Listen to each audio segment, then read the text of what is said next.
मुझे ये चाहते हैं कि हम 5 मिनट में अपनी बात समाप्त कर और एकदम ऑन द लाइटर नोट ये भी कहूँगी कि घर की मुर्गी दालदार तो बिल्कुल एकदम कहती हूँ ना मेरी मीठी सी बातचीत। पर आज बाबा साहब अम्बेडकर स्टडी सर्कल के द्वारा जो ये प्रोग्राम आयोजित किया जा रहा है, मैं इसके लिए पूरी टीम को और इस प्रोग्राम के जो सूत्रधार हैं प्रोफेसर आर.सी. मीणा सर को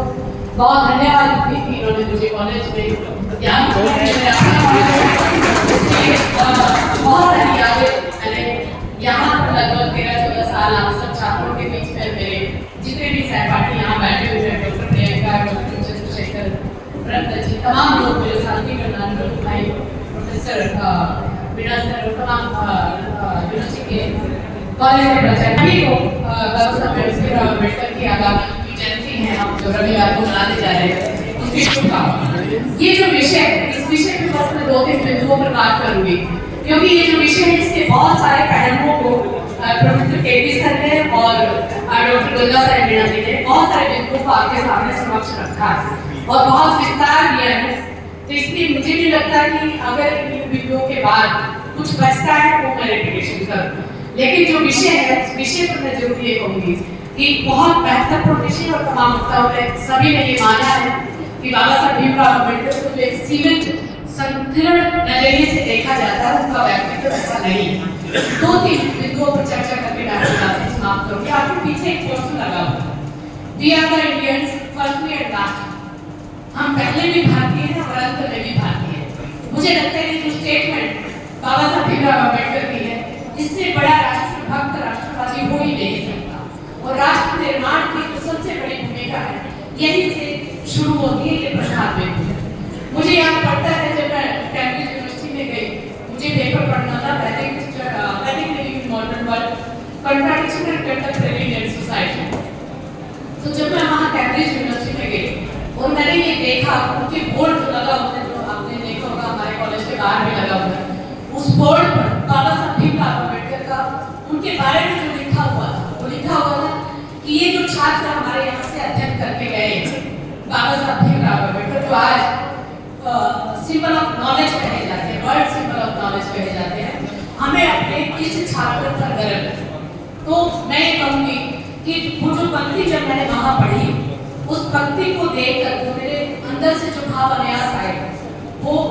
वही शब्द मैं आपके सामने साझा करूंगी। जिस जगह पर पड़े हो उनके निशान, जिस जगह पर पड़े हो उनके निशान, उनको छूना मेरे लिए किसी सपने से कम नहीं। जब मैं यूएसए गई वहाँ भी एक वर्ल्ड कॉन्फ्रेंस थी वैदिक को लेकर, वहाँ पर कोलंबिया यूनिवर्सिटी में जहाँ तमाम दुनिया भर के विद्वानों के चित्र लगे हुए थे, उन चित्रों में सबसे ऊपर जो चित्र था वह था बाबा साहब भीमराव अम्बेडकर। ये हमारे लिए गर्व की बात इसलिए है कि हम केवल भारत के प्रेक्षण ना दें, दुनिया भर के तमाम विश्वविद्यालयों का जब हम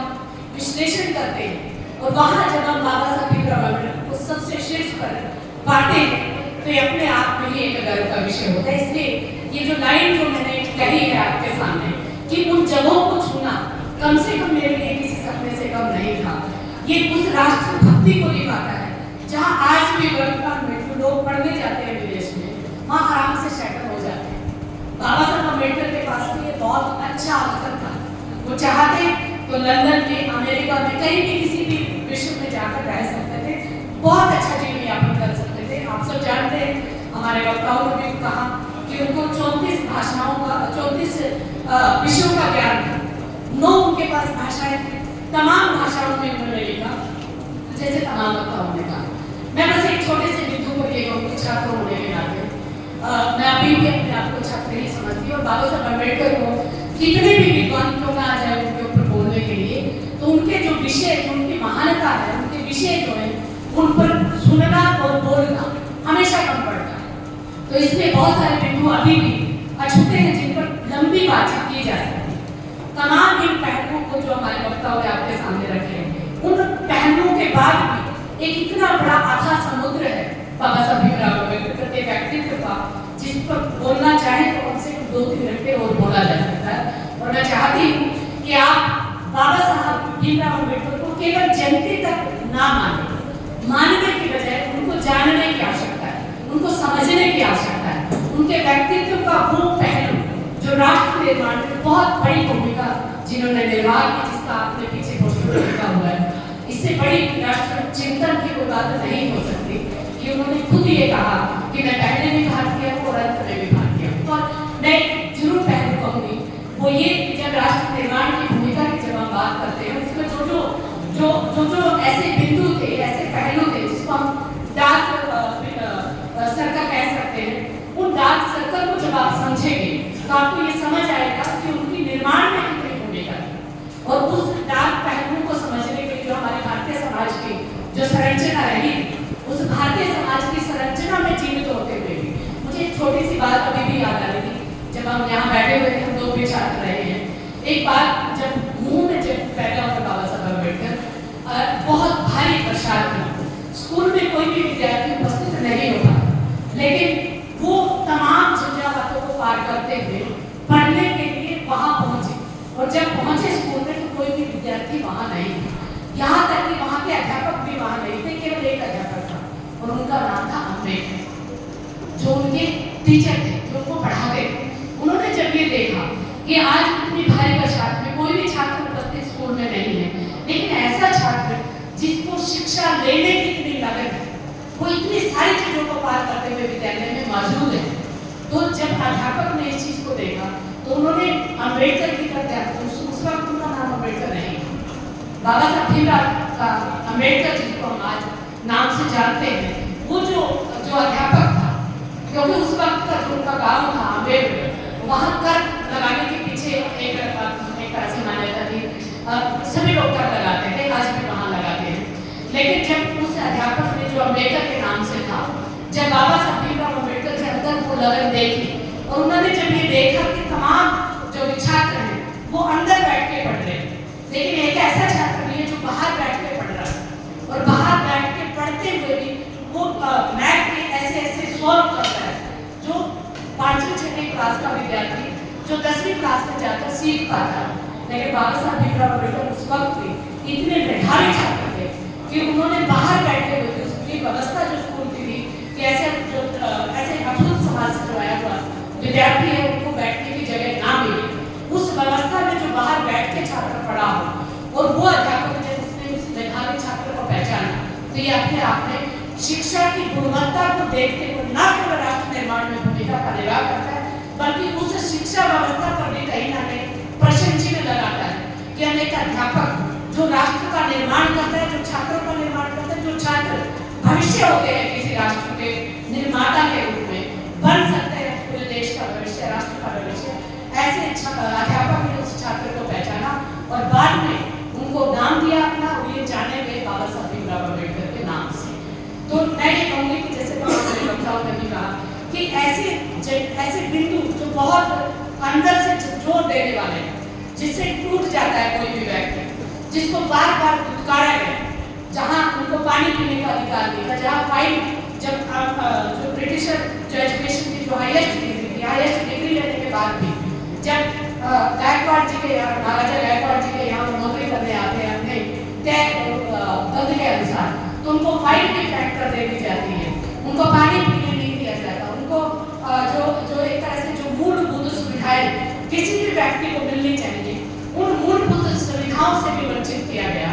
ऐसे व्यक्तित्व के ऊपर किसी भी तरह की मनुष्यता उनके मन में नहीं है और तमाम चाहे मैटरनिटी हो, फैक्ट्री एक्ट हो, की समस्या हो, करेंसी हो, करेंसी प्रिंटिंग हो, हम जो अभी वर्तमान सरकार ने जो करेंसी चेंज करने का जो प्रावधान किया वो बाबा साहब भीमराव अम्बेडकर का पहला दर्शन था, जिन्होंने ये कहा था कि 10 साल के बाद मुद्रा का बदलाव होना चाहिए ताकि हम एक समर्थ राष्ट्र की तरफ बढ़ सकें। तो ये तमाम पहलू हैं जिनके ऊपर बातचीत की जाती है, चर्चा की जा सकती है, और आज जिस तरीके से वर्तमान सरकार के द्वारा भी बाबा साहब अम्बेडकर का नाम केवल जो पहले सामाजिक संगठनों के द्वारा जयंती के रूप में मनाया जाता था, आज भारत के तमाम विश्वविद्यालयों में आने वाले 14 तारीख को न केवल भारत के तमाम विश्वविद्यालयों में सामाजिक संगठनों के द्वारा बल्कि अंतर्राष्ट्रीय विश्वविद्यालयों के द्वारा तमाम दुनिया का ऐसा व्यक्ति, पहला ऐसा व्यक्ति है जहाँ इस तरह से जयंती सेलिब्रेट की जाती है। तो ये हमारे लिए एक ऐसे वर्ग से आने के रूप में भी और जिस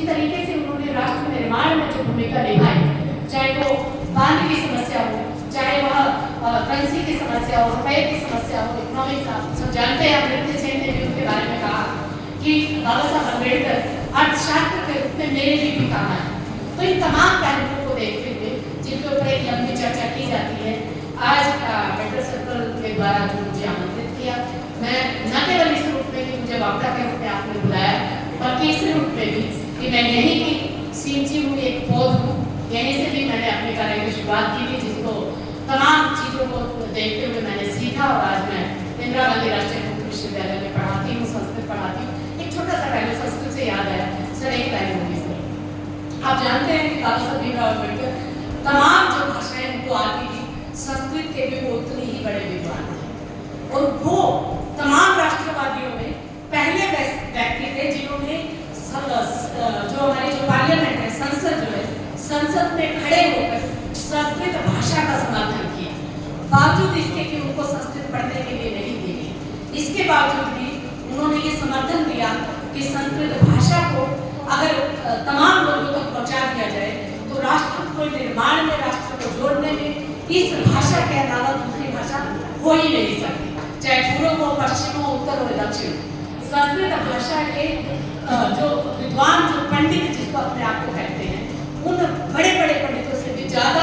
जो जानकारियाँ थी, चाहे वो पानी के शुद्धिकरण की प्रक्रिया हो, स्मृति के श्लोक हो, मंत्रों की व्याख्या करने की हो, तमाम पहलुओं पर संस्कृत का जो गहन जो अध्ययन है, उतने ही पकड़ बाबा साहब भीमराव अम्बेडकर की थी। और उन्होंने ये कहा भी कि मुझे संस्कृत नहीं पढ़ने देगी। इसके बावजूद भी मैं ये कहता हूँ कि संस्कृत भाषा और उसके जो मूल्य है, जो उसका साहित्य है, अगर उस साहित्य को ईमानदारी से लागू कर दिया जाए तो विश्व को, भारत को विश्व ज्ञान का प्रतीक होने में और भारत को जो गुरु की जो उपाधि जो चंद्रगुप्त मौर्य के समय में थी, उस उपाधि को दोबारा ग्रहण करने में कोई नहीं रोक सकता। बाबा साहब भीमराव अम्बेडकर के जीवन को अगर एक छोटी सी लाइन में कहूँ, आप ध्यान से सुने, उनके जीवन को देखते हुए ये कहूँगी मैं, जिस तरह से हमने गुजारी है जिंदगी, जिस तरह से हमने गुजारी है जिंदगी, तुम होते तो गुजर चुके हो।